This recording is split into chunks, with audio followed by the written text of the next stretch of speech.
It's my big pleasure to welcome you all to the first ever Impact in a Changing World conference that Amani Institute is putting up here in Kenya. All of us are here because we are passionate, we are invested in creating impact. What exactly is going on? How is change happening? How is the world different, especially in the impact space? For poor countries, it's always been, we're just going to throw money at you, buy mosquito nets, buy seeds, or you don't have a road, we're going to make it for you. So that model is starting to change, and we're starting to see innovation, entrepreneurship as things that can also come from poor countries and them being more impactful. There's no silver bullet, to achieving our ambitions as a nation. Government is not going to be able to deliver everything that the citizen needs. The private sector is not going to be able to deliver by itself. So the citizen has to be a part of their own story. And that's where the opportunity for entrepreneurship becomes particularly important, because it's literally you as a citizen, you understand your problems better than government, better than private sector, better than anybody else. So if you're able to find a solution that can be scaled to other citizens, and you can create a business model out of it, there's so many people who are willing to support you. In the space that we're in, one of the biggest hindrances has been the fact that traditionally, private sector and civil society have not worked together. They have spoken, but they speak at each other, not together. I remember when I first walked into a room with, they called themselves activists, tax justice activists from Oxfam and ActionAid. I could have sworn that bullets were just about to start flying. Because it's unusual for private sector companies to come in and discuss honestly their tax behavior. What I was really happy to see was a gathering of private sector, civil society.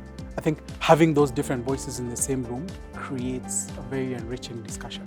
I would say I would like to see a lot more of this, yes.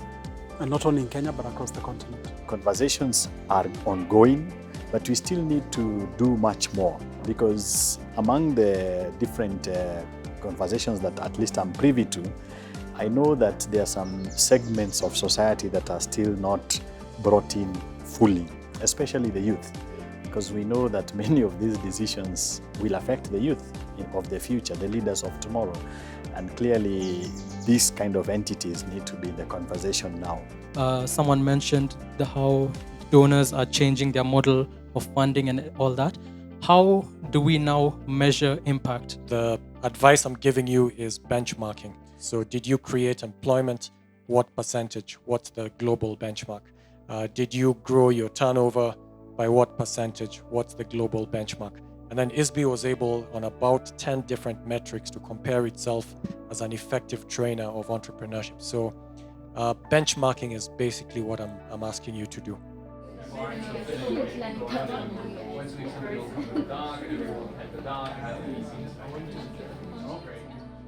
I just love the dynamic and the passion in the room, and that was my takeaway.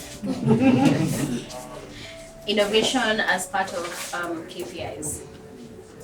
I would say really create systems so that people can share their ideas and then something can actually happen with them.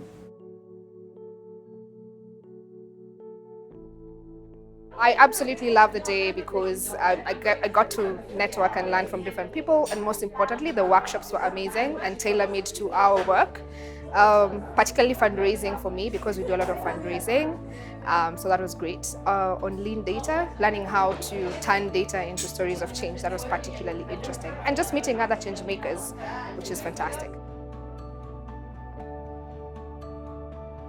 Today has been exciting, it has been very insightful, learning about entrepreneurship and really finding your purpose and working with people who are aligned with your goals, with your objectives in order to, achieve and create impact.